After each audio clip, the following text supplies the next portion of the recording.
guys, welcome back to my channel. It's Yasmin and I'm here with Camryn from Cam and Fam. Today we're going to be doing the controversial parenting tag.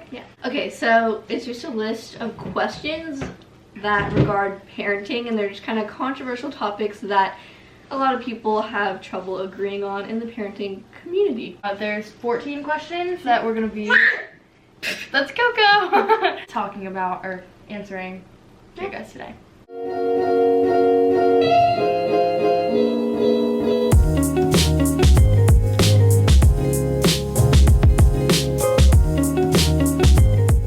First question is pro-life or pro-choice?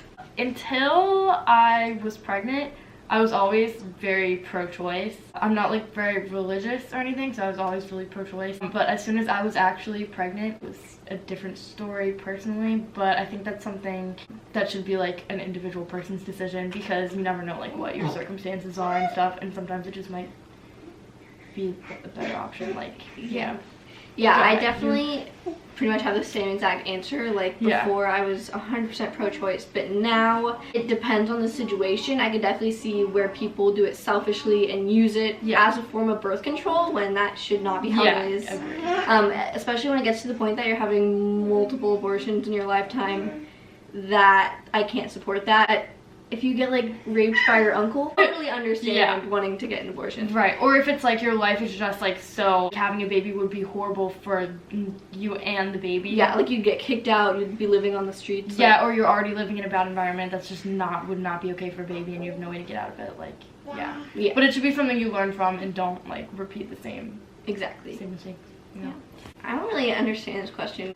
It's just baby wearing, question mark. I mean, I don't see anything wrong with I baby wear. I baby wear. Like, who has a problem with baby wear? I don't know. Well, I think it's like something that's really good for your babies when they're newborn. It's like a bonding thing, having them like strapped to you. Yeah, I definitely don't do it a lot anymore just because she's so heavy. I haven't worn Laela in a long time, and I wore her when I went out shopping the other day, and it killed my back. Laela fell asleep, and now Coco just doesn't know what to do with herself. She's bored. Baby wearing. Baby wearing. Circumcision. I have a very strong opinion about this, but I'll let you go first. Okay.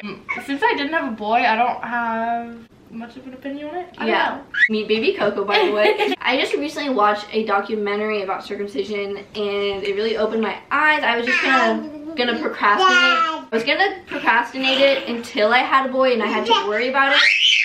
I personally, it's not necessary, and it's mutilating your baby's body, and I don't have a problem with anyone who does it. That's your choice, your baby. I'm not going to tell you what to do with your child, but personally, I couldn't stand behind it. And it's like a cosmetic thing that affects the rest of their life, and a very personal part of their life, like their sexual life. That's too much power to be put into my hands to like make that choice for my son. So. The next question is adoption. I don't really know like what that regards. Like, I support adoption, but I don't know if I would ever adopt personally. Because I mean, I have no problem having kids. Okay. I personally never considered giving up my own child for adoption when thinking about the options, like when you get pregnant at a really young age. I don't think I could have ever done that.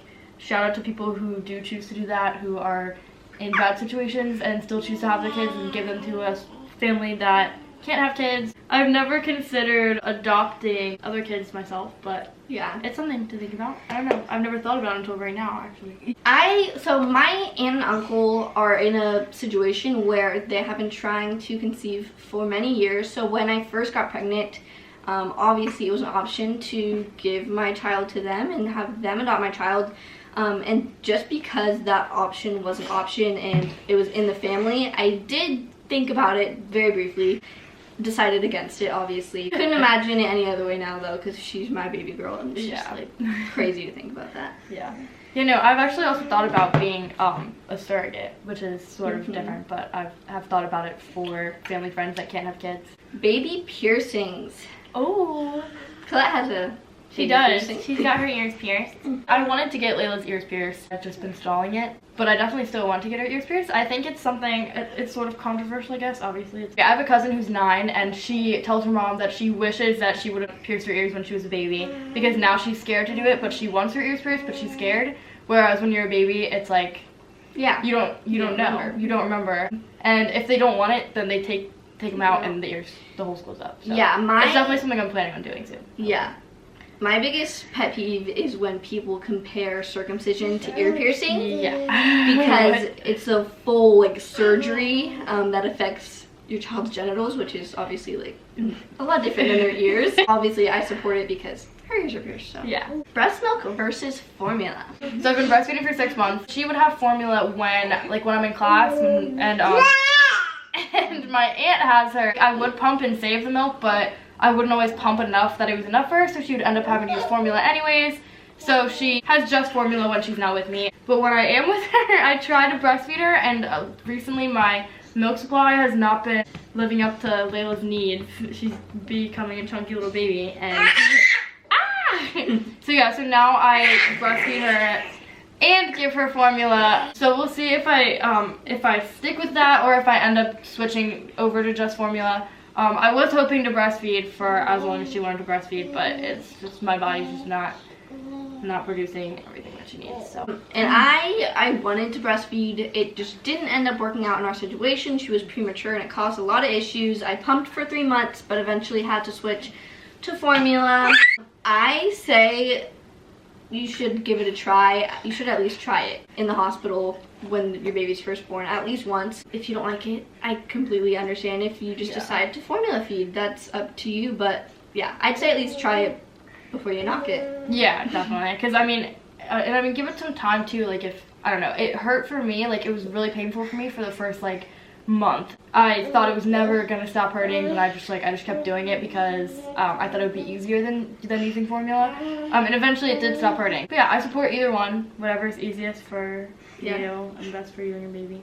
Try it out method. Alright, so Landon taking Colette for a walk because she's very hyper.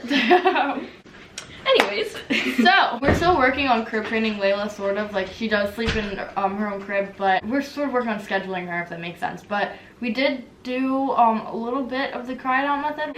Actually, last night we tried the cry it out method and it worked pretty much. No. Okay, well she cried and 5 minutes and then we got upset. Yeah. She cried and then we went and got her and then I just fed her again and then she went to sleep. So I never like let her just scream for like a long time. And when I tried at home, my little cousin goes in and rescues her, so it just doesn't work. I feel like it works well for some people. One girl said that she thought her baby like didn't trust her anymore because of the cry it out method, so that kind of scared me. It really just depends on your kid is what I think. Colette is so independent. She wants to do her own thing. We will put her in her crib and lay her down, and since birth she has always just been so good at sleeping. We lay her down, she goes straight to bed, and if she does cry, we'll let her cry for 10 minutes. She never cries for long, and we never have to go in there and check on her when she cries. Basically she'll cry for a little bit, go to bed, and it's fine.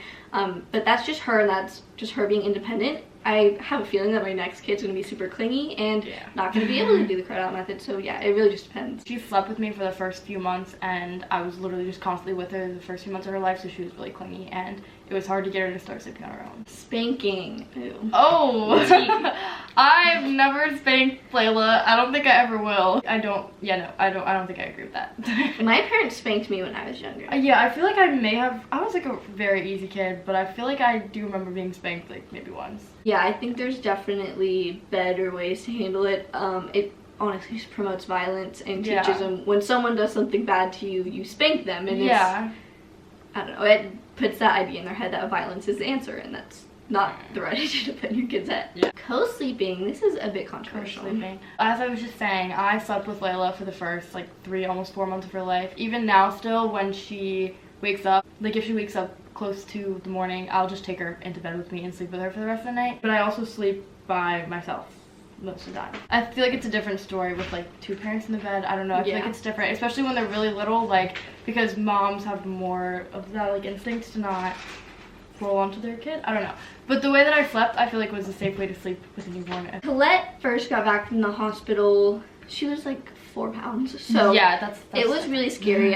If I crushed her at all, like, she would sleep through anything, because she was supposed to still be in my stomach. So yeah, I was very scared to co-sleep. So she slept in her crib for the first few weeks. I did start to, like, in the morning bring her in bed with me, and it eventually got to the point by the time she was 3 months that she was sleeping full-time in my bed. And then she had some stomach issues. She had to go in the hospital for 2 weeks, and obviously I couldn't co-sleep in the hospital. She was in her own little crib, so I was kind of forced to stop that habit, and she slept in the crib. And since coming back from the hospital, she just slept in her crib from there. But yeah, I totally think if co-sleeping is what you decide to do and you do it properly, there isn't a problem with it. Yeah, and I feel like it's like a natural thing, like biologically, like it's a, I don't know, it's a way to bond with your baby. Also, if you don't want to sleep with them forever, it's easiest to start when they're newborns and just have them sleep on their own as newborns, because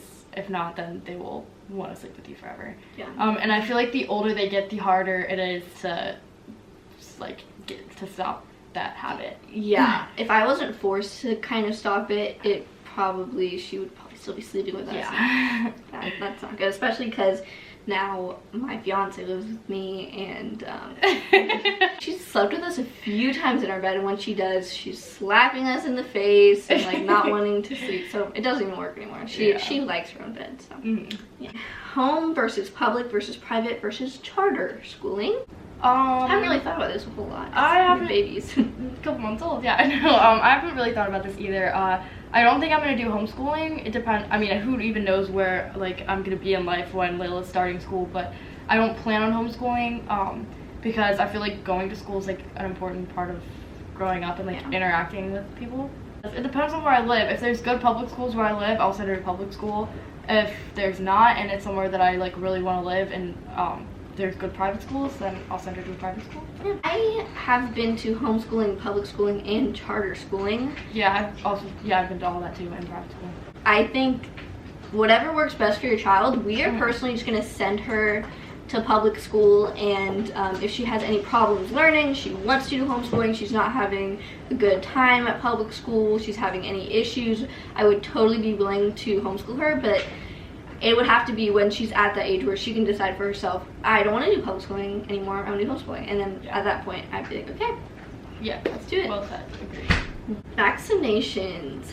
She gets all of the vaccinations that like they're supposed to get at their certain appointments. There's one oral vaccination that I don't give her because my youngest cousin had a really bad reaction to it when he got it. It just freaked me out. My aunt told me about it, so I decided to not give it to her because it's something that's like not really necessary. She's not in daycare and she's not around any other kids where she could possibly get like insert whatever it's called. I don't remember what it's called. Other than that, I feel like vaccines are important like for your kid and for other people like that they're around, you know. I agree. She has all her vaccinations that her doctor recommended, that is required.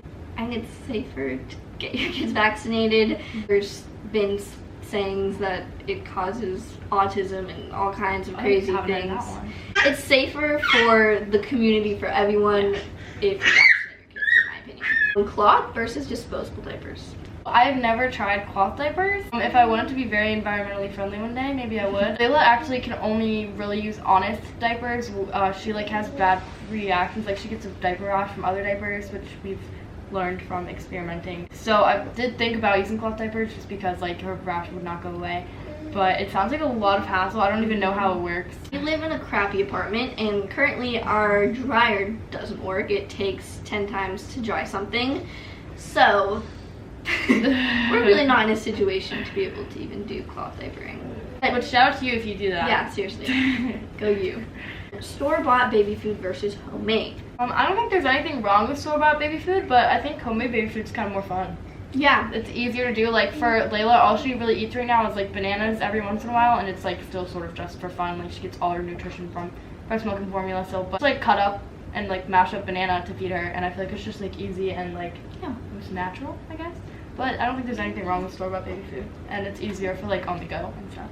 Yeah, so we kind of do a combination. She will eat dinner with us, whatever we're eating for dinner, we'll just kind of give to her as well. Obviously, we'll change a few things up and give her, you know, stuff like without as much sauce and that kind of thing. but during the day she'll have some like to-go pouches of like purees and stuff. It's really just what works best for us.